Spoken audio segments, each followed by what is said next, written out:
Why are some things just creepy? Not terrifying, not outright dangerous, just eerie, like a porcelain doll staring blankly from across the room, or an empty swing moving ever so slightly with no wind, a stranger standing too still for too long.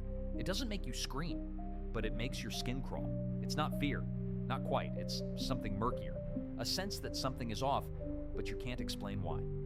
Creepiness, at its core, is about uncertainty.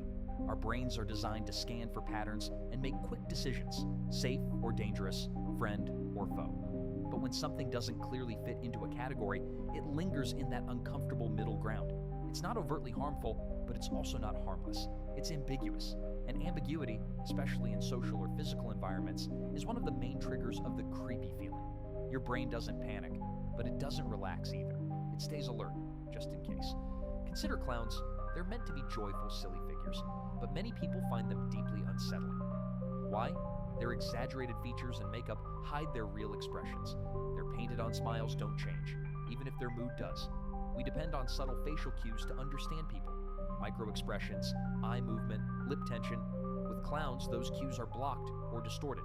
You can't read them, and that unreadability makes them unnerving. You don't know if they're joking or watching.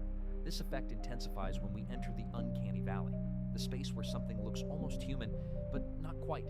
Think of hyper-realistic mannequins, lifelike robots, or animated characters with glassy eyes. At first glance, they seem real, but the more you look, the more your brain screams that something is wrong. Their movements are just slightly off. Their skin is too smooth. Their gaze is too fixed. Our brains evolved to detect real humans, and anything that almost passes as one, but doesn't, gets flagged as a potential threat. It's not that it's dangerous, it's that we can't tell. Creepiness also shows up in contextual mismatches, when something appears in a setting where it doesn't belong. A tricycle in the middle of a forest, a child's laugh echoing through an abandoned building. These aren't threatening on their own, but in the wrong context, they become dissonant. Our expectations are violated, and that triggers discomfort. Your brain's logic engine short circuits. Why is that here? The tension between the normal and the abnormal creates unease.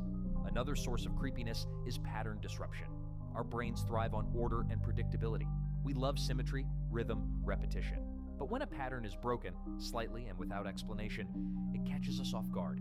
A room with every chair aligned, except one. A ticking clock that skips a beat. A hallway that's a little too long. These tiny deviations don't feel random. They feel deliberate, as if someone or something is doing it on purpose. Even silence can be creepy. We're used to background noise, cars, birds, distant conversations, but true silence, especially in places where there should